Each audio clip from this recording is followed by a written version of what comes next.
Pero yun nga, pagka umabot ka na sa punto na gano'n, ito lang FYI, no? Kasi there will come a time, syempre, pag ano na, established na and everything, people think, ay naku, ang galing na yan. Pero minsan, hindi na alam naman tao na hindi naman natin alam ng lahat. Yes. Pag ano ka na stuck ka na doon, who do you talk to? Who do you... Kukunti na kayo eh. Kaya nga. Kaya ang sinasabi ngayon, sila minsan yan, when you go up there, you need a coat or 2 more jacket. That means you need some friends to go along with. Kundi wala kang makakausap. Sino yung mga go-to friends mo? Yung mga loyal sa'yo, like your high school buddies, na they're not doing so well, then you go back and look for them, na they are harmless to you, but they know you, you know them, that when we were young, 50 years ago, pareho tayong mahirap, hindi ka naman pag-iinterasan yan eh. Lilibre mo lang siya, sasama na yan, di ba? Yan ang ginagawa ko yun, na pag nagbibiyahe kami, oh pare, retired ka, sama ka na sa akin, sama-sama. Harmless sila eh. Versus yung mga nasa negosyo, kung ano mang bulong-bulong sa'yo, di ba? At least itong mga tunay na kaibigan, mga high school buddies, mga college yan, na alam mong medyo nasa retirement na sila, na they have time, and then if they're willing to join you, baliwala naman yun, imbitahin mo lang sila, lilibre mo lang. So, let's talk about ano naman, where ito yung reality, no, na-realize ko. The bigger the dreams, the bigger the challenges. Oo, siyempre. So, ano yung mga challenges na experience mo? Ikaw, yung pinakamalaking na hindi mo makalimutan na challenge. Ang biggest challenge ko yung 1997 Asian crisis. Paano nangyari doon? Nagmamadali na kasi ako yumaman. Oh, no. Okay. Siyempre, outside of the business, kita ko yung mga ibang kumikita sa stock market. Ang gagaling, di ba? Doon, nakita ko may isang parang ina-idolize ko na magaling siya, ganun-ganon. Ang mali ko noon, after the fact na ito, I realized, kinalimutan ko si God. Nakinig ako sa tao, hindi kay God. So that was a very expensive tuition fee for me. Kasi nabubulang ng God sa akin. Tigilan mo na yan, wag na yan. Oh, pero ikaw tinuloy mo pa. Tinuloy ko. Hindi ako nakinig eh. So nasabi mo kanina, benta mo na yan. Naging greedy. Oh. Naging greedy ako. Sabi, hindi, okay yan. Dikit-dikit ako. Ang kasama ko yung mga bankero. Ang bankero versus God, dapat kay God ka. Oh. Kay mga bankero ako sumunod. So, ano nangyari? Ubus. Laglag ang ano ko. Negative 300 million ako, 1997. Ano nangyari? Because ilat ang stock market, binigyan ng credit line ng 500 million. Ginamit ko yung 300. Ninagay mo sa stocks? Oo. Hindi sa business. Kasi sa business, okay na ako eh. Oh. Sabi ko, ang dali ng pera sa stock market at that time eh. Booming eh. Biglang nag-Asian crisis, di ba? I forgot sino yung ating central bank. Sabi niya, over my dead body, that peso will go over 26.50. Compared to the dollar. Oo. From 26.50 to umabot ng 50, di ba? Nag 100%. 100% ang devaluation natin, di ba? Yung Asian crisis. Nakumpisa sa Thailand, tapos everybody was affected, di ba? So, yung utang mo dumoble, parang ganun ba? I was given a bank $4 or $5 million na out ko ng 26 kasi binili ko ng stock market eh, di ba? That's 130 million. Nung bumagsak yung stocks, siyempre yung 5 million ko na 130 naging 250. Kaya umabot ng 300 million kasi may konti pa ako sa bank sa mga ibang broker. Dumoble. Ay, nako. Then, it took me 5 years to pay back my loan. Yun sabi ng lawyer ko noon, sabi niya, we can win over the case kasi mas tax natin ang collateral. Sabi niya, you can just give it to them. Sabi ko, if I do that, sira na ako. I cannot go back to the bank and regain my credibility. Parang tumalbo ko ng cheque noon eh. So, ang ginawa ko, no, I will not do that. I will continue pay it. So, God is good to me. Binigyan ako ng blue detergent. Yun, 5 years siya pumutok eh. That gave me the income, the money earned to pay back my 300 million loan. So, sa blue detergent business mo. Kailan mo inumpisahan yun? That's way back 96, 97. Nung nangyari to, 99, 2000, di subsub ako. Pumutok naman to. Sige, ito lang kasi 300 million ano yan eh. Lesson yan eh. Oo.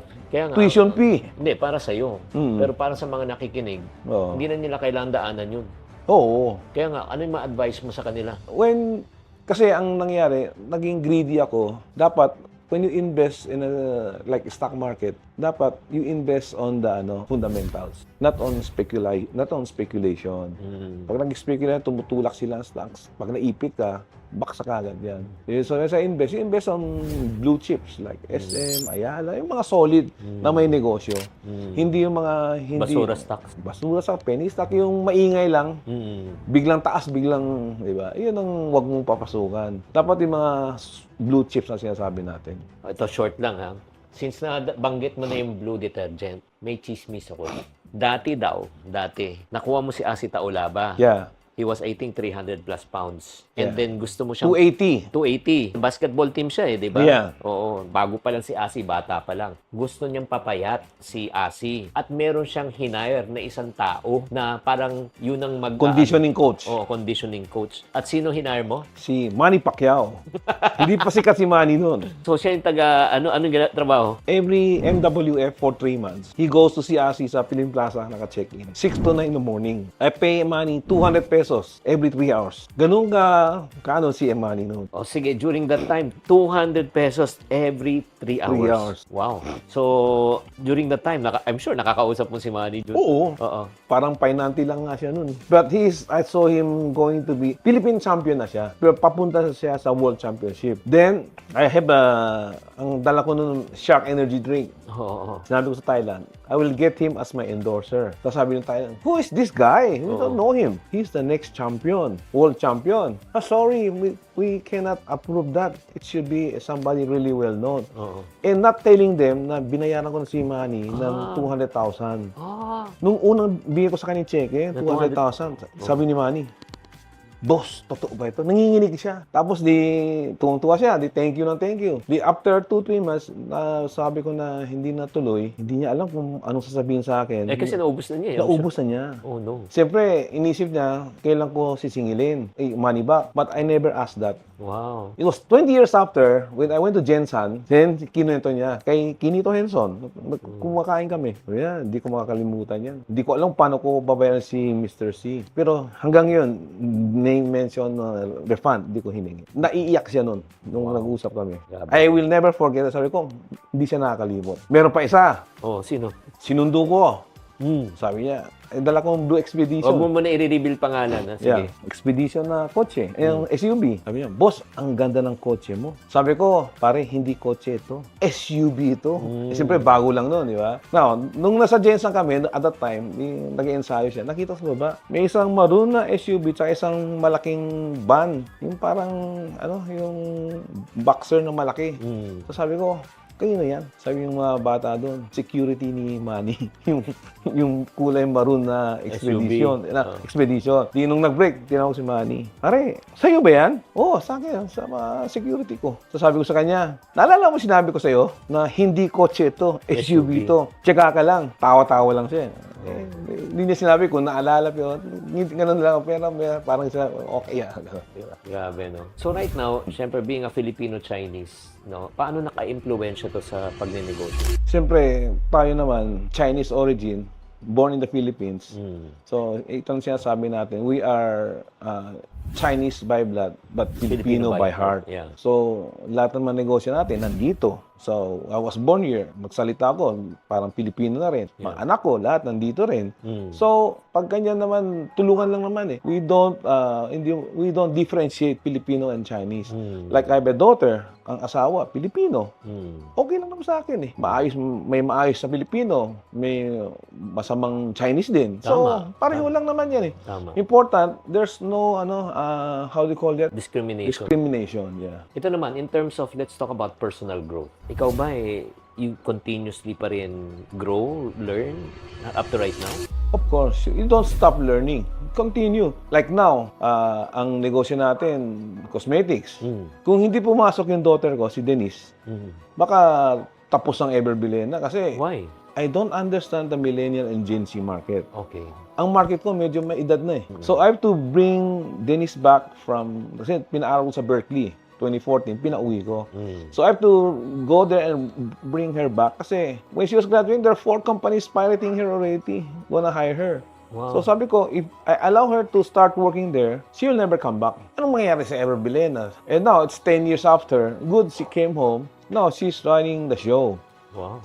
Sabi ko, siya na ang boss ko. Mm-mm. Hindi na ako taga-bayad lang ako. Siya ang boss ngayon. So in other words, ang kagandahan, meron na ng plan of succession. yes, may succession na. Yeah. Wow. So, 80-90% siya na nagpapatakbo. Hindi ba mahirap? Siyempre, ikaw nang galing ka sa wala, 'di ba?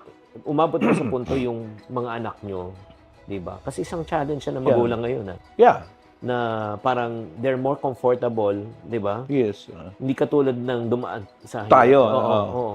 Ang maganda diyan kasi nakita ko yung how Django ko and sila Henry C, how they train itong mga second gen nila, di ba? Paano? Binato ko siya sa pinakababa. In fact, when Dennis came in, I talked to my sales manager. You treat her as one of the regular. She's not my daughter with you. Mm-mm. So, doon, tinapon ko siya doon. Then, my sales manager gave her a very hard account. Talagang pinahirapan din siya. Then, after 6 months, I asked my sales manager, kamusta na si Denise? Boss, so far, so good. Okay, sige. After 1 year, I said, kamusta na? Boss, looking good. Maybe another 6 months, we'll know.